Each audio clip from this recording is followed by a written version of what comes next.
దేశభక్తి అంశాలతో ముడిపడిన అత్యంత నిడివి ఉన్న spy action thriller 'Dhurandhar' movie 'Ranveer Singh' కీలక పాత్ర పోషించారు. ఒక గూఢచారిగా దీనిలోని. అలాగే దీనిలో అనేక మంది ముఖ్య పాత్రలు పోషించారు. సీనియర్ యాక్టర్స్ అందరూ గూడాను. సో, దీని గురించి మనం మాట్లాడుకుందాం. అంతేకాకుండా ఈ సినిమాకి సంబంధించి ఒక సెన్సేషన్ అసలు హిందీ చలనచిత్రం గానియండి, పూర్తి సినీ రంగంలో కానియండి, ప్రస్తుతమైతే ఒక సెన్సేషన్‌ని క్రియేట్ చేస్తోంది ఈ సినిమా అని జెప్పేసి ఆడియన్స్ అయితే పోస్ట్ చేస్తున్నారు. సోషల్ మీడియాలోని పూర్తిగా వైరల్ అవుతోంది ప్రస్తుతం. దీనికి సంబంధించి పాకిస్తానీస్ గూడాను మనం ఏదైతే ఎక్స్‌పెక్ట్ చేయలేనిది వ్యతిరేకించాల్సిన పాకిస్తానీసే చాలా మంది పాకిస్తాన్‌లో ఉన్నవాళ్ళు గూడాను దీన్ని దొంగతనంగా డౌన్‌లోడ్ చేసుకొని మరి దీన్ని జూస్తూ ఉన్నారు. అత్యంత నిడివి ఉన్న ఈ సినిమా అంటే మనము లీగల్ వెబ్‌సైట్స్ కాకుండా నాన్ లీగల్ వెబ్‌సైట్స్ ఏవైతే ఉంటాయో వీటి నుంచి డౌన్‌లోడ్ చేసుకుంటున్న సినిమాల్లోని ఎక్కువగా అత్యంతగా డౌన్‌లోడ్ అయిన సినిమా ప్రస్తుతం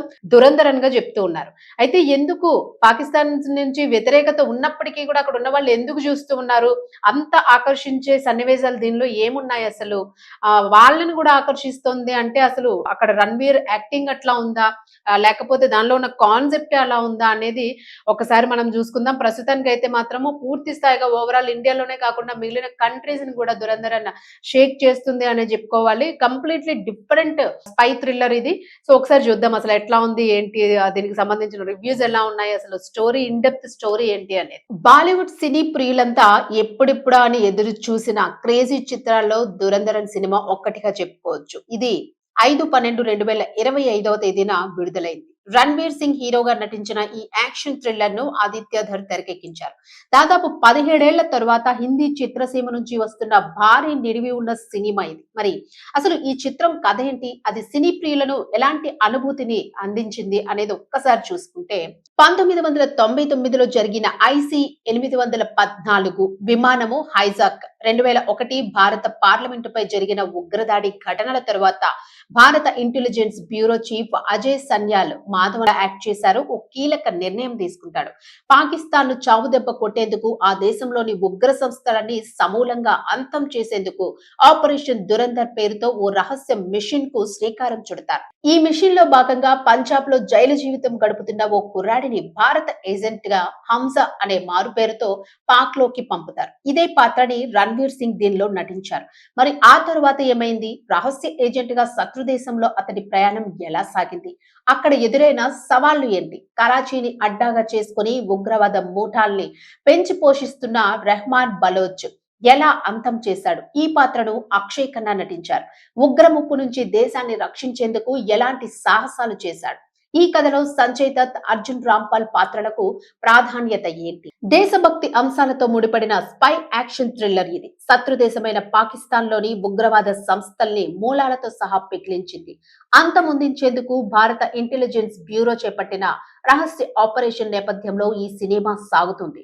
దీనికోసం ఓ హత్య కేసులో జైలు జీవితం అనుభవిస్తున్న ఖైదీని ఏజెంట్ గా మార్చి శత్రు దేశంలోకి పంపడం అన్నది ఆసక్తి రేకెత్తించే అంశం. నిజానికి ఇలాంటి స్పై యాక్షన్ థ్రిల్లర్ లో స్క్రీన్ ప్లే ఎంత రెస్పీగా ఉంటే థియేటర్ లో కూర్చున్న ప్రేక్షకులకు అంత కిక్ వస్తుంది. కానీ దురంధర్ ప్రయాణంలో ఇవేమీ కనిపించవు. దర్శకుడు ఈ కథను 8 చాప్టర్లుగా విడగొట్టి ప్రతి చాప్టర్ ను సుదీర్ఘంగా సాగిస్తూ వెళ్లారు. IC-814 విమాన హైజాక్, 2001 భారత పార్లమెంటుపై జరిగిన ఉగ్రదాడి ఘటనల్ని చూపిస్తూ కథని ఆరంభించిన తీరు ఎంతగానో ఆకట్టుకుంటుంది. హీరో రహస్య ఏజెంట్ గా శత్రు దేశంలోకి అడుగు పెట్టడం, ఆరంభంలో అక్కడ తనకెదురైన సవాళ్లను ఆసక్తి రేకించేలా చూపించారు దర్శకుడు.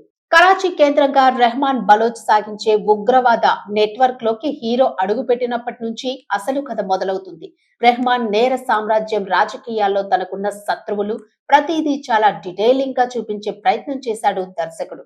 దానివల్ల కథ ఎంతసేపు అక్కడికక్కడే తిరుగుతున్న అనుభూతి కలిగింది.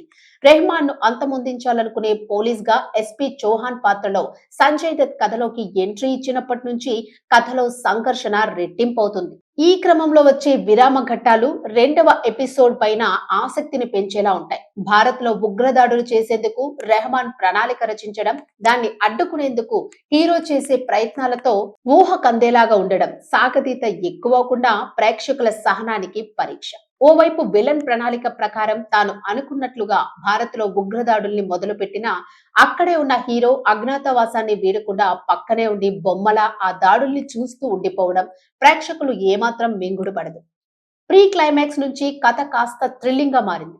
రెహమాన్ ని అంతమొందించేందుకు హీరో ప్రణాళిక రచించడం, ఈ క్రమంలో సంజయ్ దత్ తో చేతులు కలపడం కథను రసవత్తరంగా మారుస్తాయి. సుదీర్ఘంగా సాగే క్లైమాక్స్ యాక్షన్ సీక్వెన్స్ రక్తసిక్తమే. సీక్వెల్ కూడా ఉంటుందని సినిమా చివరిలో చూపించారు. సీక్రెట్ ఏజెంట్ గా రణ్వీర్ సింగ్ రస్టిక్ లుక్ లో అత్యంతం ఆకట్టుకున్నాడు. యాక్షన్ సీక్వెన్స్ లో అదరగొట్టాడు. సారా అర్జున్ గ్లామర్ పాత్రలో అలరించింది. కథలో ఆమె పాత్రకు ఏమంత ప్రాధాన్యత కనిపించదు. ప్రతినాయకుడు రెహమాన్ బలోచుగా అక్షయ్ ఖన్నా స్క్రీన్ ప్రెజెన్స్ విలనిజాన్ని కట్టిపడేస్తాయి. ఐబీ చీఫ్ గా మాధవన్ హుందాగా కనిపించారు. సంజయ్ దత్ పాత్ర తెరపై కనిపించినప్పుడల్లా అలరిస్తుంది. అర్జున్ రాంపాల్ పాత్రకు రెండో భాగంలో ప్రాధాన్యత ఉన్నట్లు అర్థమవుతుంది. దర్శకుడు ఆదిత్య రాసుకున్న కథలో కొత్తదనం లేకపోయినా యాక్షన్ ఘట్టాలను తీర్చిదిద్దిన తీరు చాలా బాగుందంటున్నారు నెటిజన్లు.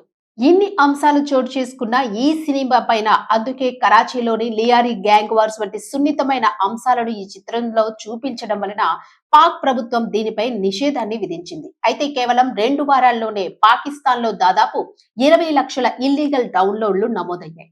దీంతో 2.0 రయీస్ చిత్రాలను వెనక్కి నెట్టి పాక్ లో అత్యధికంగా పైరసీకి గురైన సినిమాగా దురంధరన్ రికార్డు సృష్టించింది. ఈ సినిమాపై పాక్ ప్రజల్లో ఉన్న ఆసక్తి కారణంగానే డౌన్లోడ్లు భారీగా పెరిగాయని అధికారులు చెబుతున్నారు. టెలిగ్రామ్ ఛానళ్లు, టొరెంట్లు, విపిఎన్ల ద్వారా శ్రీలంక, నేపాల్, మలేషియా సర్వర్లను ఉపయోగించి సినిమాను డౌన్లోడ్ చేసుకుంటున్నారని చెబుతూ ఉన్నారు. ఈ సినిమా కథనంతో కొందరు విభేదిస్తున్నప్పటికీ నటనను మాత్రం తెగమెచ్చేసుకుంటున్నారు. చాలా మంది పాకిస్తానీలు ఈ సినిమాపై మీమ్స్, రీల్స్ క్రియేట్ చేస్తూ సోషల్ మీడియాలో పోస్ట్ చేస్తూ షేక్ చేస్తున్నారు. ఈ పరిణామాలతో ఉక్కిరిబిక్కిరైన పాక్ ప్రభుత్వం దురంధర్ ప్రచారానికి కౌంటర్ గా మేరా లియారీ అనే చిత్రాన్ని వేగంగా నిర్మిస్తోంది. భారత సినీ పరిశ్రమ పాకిస్తాన్ పై, ముఖ్యంగా లియారీపై తప్పుడు ప్రచారం చేస్తోందనే వార్తలు వినిపిస్తున్నాయి. లియారీ అంటే హింస కాదు, సంస్కృతి, శాంతి. మా సినిమా నిజమైన లియారీని చూపిస్తుంది అని సింధ్ ప్రావిన్షియల్ మంత్రి సర్జీల్ ఇనామ్ మెమోన్ ఎక్స్ లో పేర్కొన్నారు. మరోవైపు సినిమాలో దివంగత నేత బెనజీర్ భుట్టో చిత్రాలను ఉపయోగించడంపై పాకిస్తాన్ పీపుల్స్ పార్టీ కోర్టులో పిటిషన్ ను కూడా దాఖలు చేసింది. మొత్తానికి సినిమాను అడ్డుకోవడంలో విఫలమవడమే కాకుండా ఎదురుదాడికి దిగడం పాక్ ప్రభుత్వం డిఫెన్స్ లో పడిందనడానికి నిదర్శనంగా కనిపిస్తోంది.